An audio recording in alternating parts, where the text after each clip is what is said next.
जिसे हम लोग पढ़ रहे थे एप्लीकेशन ऑफ कूलम्ब्स लॉ। यहाँ पर एप्लीकेशन ऑफ कूलम्ब्स लॉ में कुछ इंपॉर्टेंट टर्म है जो कि इस चैप्टर में यूज होगा। 1/4 पाई एप्सिलॉन नॉट का वैल्यू 9 × 10⁹ न्यूटन मीटर स्क्वायर पर कूलम स्क्वायर, ये पहले से आप लोगों को बता दिया गया है। ये ऐसा यूनिट में होगा। ऐसा यूनिट का मतलब चार्ज को कूलम में रखना है, सेपरेशन को मीटर में रखना है और फोर्स को न्यूटन में रखना है, तो ऐसा यूनिट बनेगा। लेकिन वही यदि हम बात करें सीजीएस यूनिट की तो 1/4 पाई एप्सिलॉन नॉट का वैल्यू डायरेक्ट 1 होगा, जो कि यूनिट इसका हो जाएगा dyne centimetre square ESU square, यानी electronic static unit for CGS के लिए। एप्सिलॉन नॉट का सेपरेटली वैल्यू जो होगा 8.8 × 10⁻⁻12 है कूलम स्क्वायर बाई न्यूटन पर मीटर स्क्वायर। ये हम लोगों का यहाँ पर एप्सिलॉन नॉट का वैल्यू हुआ। 1 coulomb is equal to 3 × 10⁹ stat coulomb होगा। ये जो है ये relation between SI unit and CGS unit for charge में एसआई यूनिट और सीजीएस यूनिट के बीच ये रिलेशन आप लोगों को बताता है। चलिए अब हम और एप्लीकेशन के बारे में जानकारी लेंगे जो कि इस चैप्टर में पढ़ना है हम लोगों को।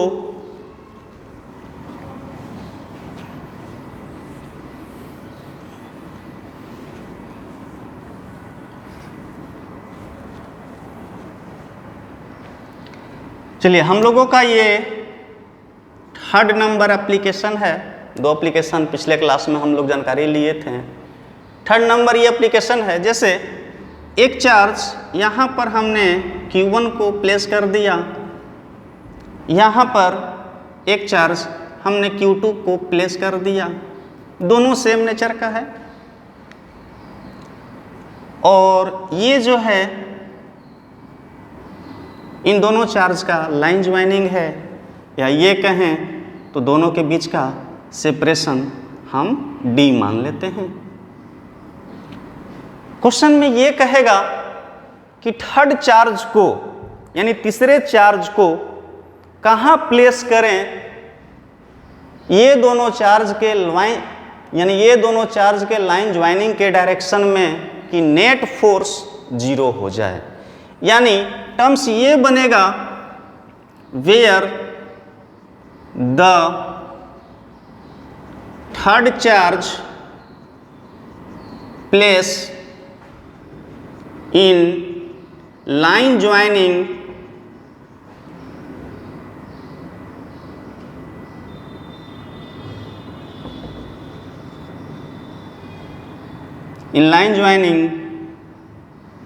of Q1 and Q2, then the net force developed due to system is equal to 0। ठीक है, चलिए हम यहाँ पर 3rd चार्ज कोई एक ले लेते हैं। जैसे यदि हम बात करें, यदि यहाँ पर कोई 3rd चार्ज ले लेते हैं, तीसरा चार्ज, चलिए +1 कूलम भी ले लेते हैं, जो कि यहाँ से x दूरी पर होगा। तो इसके चलते इस जगह पर फोर्स का जो डायरेक्शन होगा वो F1 इस डायरेक्शन में होगा, और Q2 चार्ज के चलते इस +1 कूलम पर जो फोर्स का डायरेक्शन होगा वो भी इधर होगा, जो कि F2 होगा। तो इस साइड पर मान लिया जाए ये पॉइंट P1 है।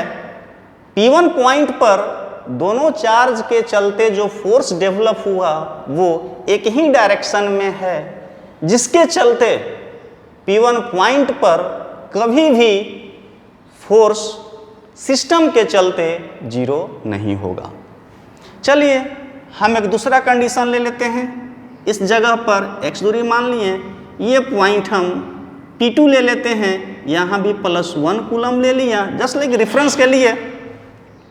तो Q2 के चलते यहाँ पर जो फोर्स आएगा मान लिया हमने F1, और Q1 के चलते जो फोर्स आएगा मान लिया हमने F2। यहाँ भी देख रहे हैं कि दोनों फोर्स का जो डायरेक्शन है वो एक ही डायरेक्शन में हो रहा है, तो P2 पोजीशन पर भी नेट फोर्स Q1 और Q2 के चलते 0 नहीं होगा।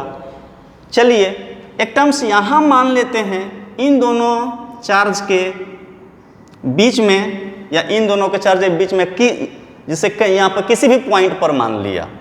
चलिए P3 मान लेते हैं, यहाँ पर +1 कूलम, इस जगह का नाम P3 मान लेते हैं। तो Q1 के चलते P3 पॉइंट पर जो फोर्स का डायरेक्शन होगा वो मान लिया हमने F1, और Q2 के चलते जो फोर्स का डायरेक्शन होगा मान लिया हमने F2। तो यहाँ पर देख रहे हैं कि फोर्स का जो डायरेक्शन है Q1 के चलते F1 और Q2 के चलते यहाँ पर F2, दोनों का डायरेक्शन अपोजिट है, यानी विपरीत दिशा में है। भले मैग्नीट्यूड कुछ भी हो, ये बात की बात है, लेकिन डायरेक्शन जो फोर्स का है वो दोनों अपोजिट है। तो जब फोर्स का डायरेक्शन अपोजिट हो गया तो केवल यदि मैग्नीट्यूड दोनों फोर्स का बराबर हो जाए तो दोनों आपस में कैंसिल हो सकता है, और P3 पॉइंट पर नेट फोर्स सिस्टम के चलते 0 हो सकता है। यानी जो तीसरा चार्ज को प्लेस करने की बात क्वेश्चन में की जा रही है वो Q1 और Q2 के बीच में ही होगा, कहीं पर हो सकता है। तो वही हमको सेपरेशन फाइंड करना है या डिस्टेंस फाइंड करना है कि किस जगह पर तीसरा चार्ज को प्लेस किया जाए जिसके चलते सिस्टम के चलते नेट फोर्स 0 हो जाए। तो ये थोड़ा सा समझाना था जो कि इस प्रकार से था। अब हम कैलकुलेशन करेंगे।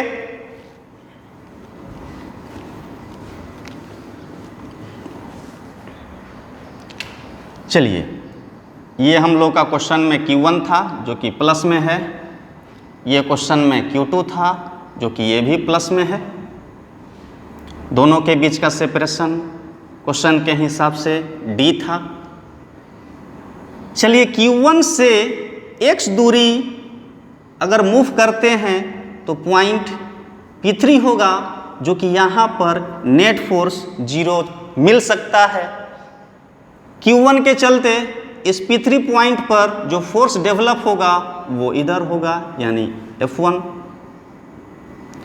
और Q2 के चलते जो फोर्स डेवलप होगा यानी इधर होगा F2। दोनों का डायरेक्शन अपोजिट है।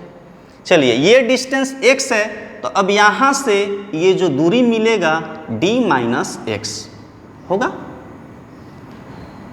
तो फोर F1 के लिए बात करेंगे 1/4 pi epsilon naught Q1 into 1 चूँकि चार्ज 1 है डिवाइडेड बाई x स्क्वायर, ये फर्स्ट। फोर F2 के लिए बात करेंगे 1/4 pi epsilon naught Q2 into 1 by, अब x के जगह पर d माइनस x का होल स्क्वायर। यदि दोनों फोर्स का मैग्नीट्यूड आपस में बराबर हो जाए तभी नेट फोर्स 0 हो सकता है। Four if magnitude of F1 is equal to magnitude of F2, then net force at P3 is equal to 0। ठीक है, दोनों को बराबर करेंगे, देखते हैं क्या रिलेशन मिलेगा। 1/4 pi epsilon naught Q1 by X square is equal to 1/4 pi epsilon naught Q2 by d minus X का होल स्क्वायर। चलिए, जो कैंसिल होने वाला है कैंसिल कर दीजिए। टर्म्स आया Q1 by X square is equal to Q2 by D minus X का होल स्क्वायर। ये एक टर्म आया, इसको भी सॉल्व करेंगे हम।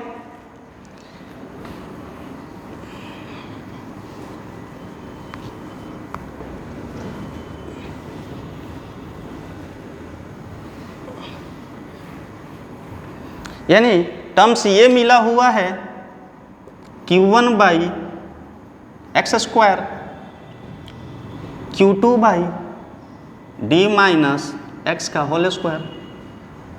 टेकिंग रूट बोथ साइड, यानी दोनों तरफ रूट लेने पर taking square root both side, ठीक है। Root Q1 by X square Q2 by D minus X का होल स्क्वायर, ठीक है। यहाँ पर रूट Q1 होगा, ये हो जाएगा केवल x, क्योंकि स्क्वायर रूट और स्क्वायर कैंसिल हो जाएगा। ये Q2 हो जाएगा d माइनस एक्स, ठीक। अब यहाँ के बाद root under Q1 d, root under Q1 x, root under Q2 x। x वाले टर्म को एक तरफ लाएंगे, यानी इसको इधर ले जाइएगा, तो बच जाएगा क्या, root under Q1d is equal to root under Q2 x plus root under Q1 x। यहाँ के बाद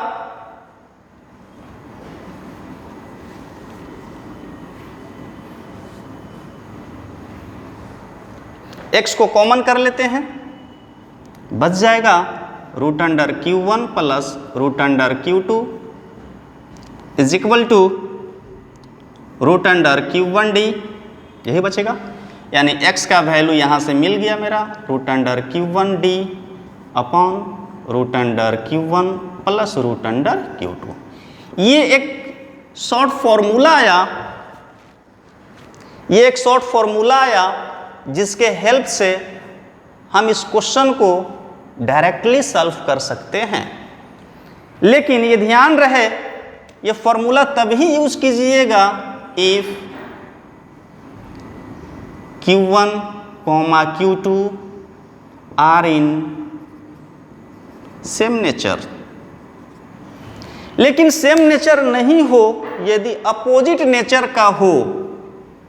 अपोजिट नेचर का मतलब एक प्लस और एक माइनस हो, तो x इज इक्वल टू कुछ करना नहीं है Q1d upon root under Q1 minus root under Q2 mode.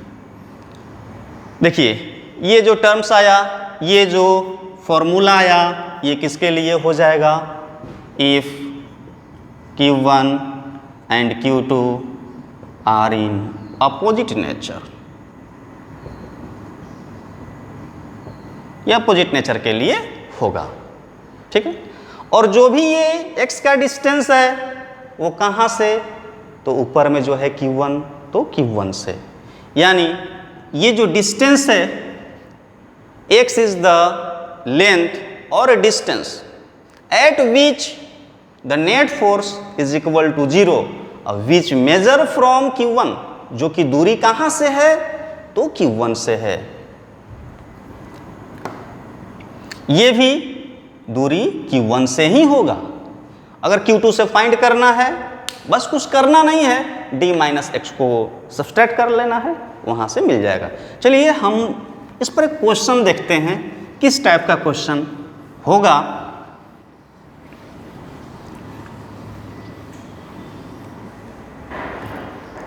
एक क्वेश्चन हम ले रहे हैं इस पर, जैसे यहाँ पर हमने ले लिया 4 कूलम और यहाँ पर ले लिया 16 कूलम, ठीक है। अब हम जानना चाहते हैं, ये दूरी ले लिया हमने 10 मीटर, दोनों के बीच का दूरी, और जानना चाहते हैं कि तीसरे चार्ज को कहाँ प्लेस करें कि नेट फोर्स 0 हो जाए। तो इन दोनों के बीच में ही कहीं प्लेस करना पड़ेगा। चलिए मान लिया यहाँ से x दूरी पर ये पॉइंट P है, जिस जगह पे नेट फोर्स 0 होगा, मान लिया ऐसा। तो हमने एक क्वेश्चन यानी इस टाइप के क्वेश्चंस को बनाने के लिए फॉर्मूला को जनरेट करके रखा है √Q1 d upon √Q1 plus √Q2। यही फॉर्मूला हमने डेवलप किया। ये फॉर्मूला डायरेक्ट क्यों हमने यूज किया? क्योंकि 4 कूलम जो कि पॉजिटिव नेचर का है, 16 कूलम ये भी पॉजिटिव नेचर का है। ठीक है, तो वैल्यू पुट करेंगे हम √4 d का वैल्यू 10 अपॉन ये √Q1 यानी √4 प्लस √16। अब इसको सॉल्व कर लेंगे। 2 × 10 2 + 4 यही होगा। तो यहाँ से आया 2 × 10 यानी 20 हो जाएगा अपॉन ये 6 हो जाएगा। ये आना चाहिए 3.3 मीटर, लमसम इतना ही आना चाहिए। यानी x का वैल्यू 3.3 मीटर जो हुआ, 4 कूलम से आगे बढ़ेंगे तो कोई पॉइंट मिलेगा जहां पर नेट फोर्स 0 होगा। ये 3.3 मीटर जो है कहां से दूरी हो गया? तो 4 कूलम से। यदि क्वेश्चन में कहेगा नहीं 16 कूलम से डिस्टेंस बताइए तो कुछ करना नहीं है। जब ये x यहाँ पर मिल गया हम लोगों का 3.3 मीटर, तो बाकी जो सेपरेशन हो गया वो कितना हो जाएगा? तो 10 मीटर माइनस 3.3 मीटर। सॉल्व करेंगे तो ये जो दूरी जो आएगा वो कितना हो जाएगा? 6.6 मीटर। यहाँ पर देखने को मिल रहा होगा कि 0.1 का डिफरेंस है, फासला है। तो हमने ये अप्रोक्स वैल्यू लिया है। ठीक है, अगर एग्जैक्ट वैल्यू लेते हैं तो यहाँ भी एग्जैक्ट आंसर आता। तो इस टाइप के क्वेश्चन को हम लोग डायरेक्ट मेथड के अनुसार बना सकते हैं या बाय फॉर्मूला के हेल्प से बना सकते हैं। तो ये हम लोग का थर्ड एप्लीकेशन है। चलिए अब हम फोर्थ एप्लीकेशन पर आते हैं।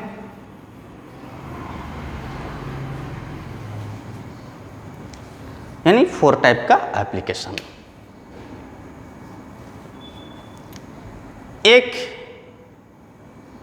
ये एक बड़ा चार्ज है।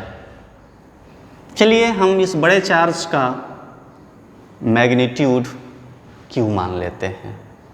ठीक, क्वेश्चन में ये कहा जा रहा है कि इस बड़े चार्ज को 2 छोटे छोटे चार्ज के बीच डिवाइड कीजिए या सेपरेट कीजिए, जिसके चलते जो फोर्स आए दोनों के बीच वो मैक्सिमम आना चाहिए। यानी किस पार्ट में इस Q चार्ज को डिवाइड करें कि जो स्मॉल फ्रैक्शन के चलते, यानी स्मॉल 2 फ्रैक्शन के चलते, स्मॉल 2 हिस्सा के चलते, जो छोटे छोटे हिस्सा इसका है उनके चलते जो फोर्स आए वो मैक्सिमम होना चाहिए। इस टाइप का क्वेश्चन। तो चलिए एक हिस्सा इसको हमने 2 पार्ट में डिसॉल्व कर लिया या ब्रेक कर लिया। एक ये पार्ट हमने ब्रेक कर लिया, है ना। ये एक पार्ट का मैग्नीट्यूड Q हो गया। तो जो दूसरा पार्ट होगा इसी का, वो तो obviously capital Q minus small q होना चाहिए। फिर से क्वेश्चन सुनिएगा आप लोग। एक बड़ा चार्ज है, इस बड़े चार्ज को 2 भागों में हमको बांटना है। 2 ऐसे भागों में बांटना है कि जो कूलम्ब फोर्स आए इन दोनों छोटे छोटे चार्ज के चलते वो मैक्सिमम होना चाहिए। ठीक है, तो ये मेथड है कि एक बड़े चार्ज को 2 छोटे छोटे चार्ज में हम डिस्ट्रीब्यूट कर दिए।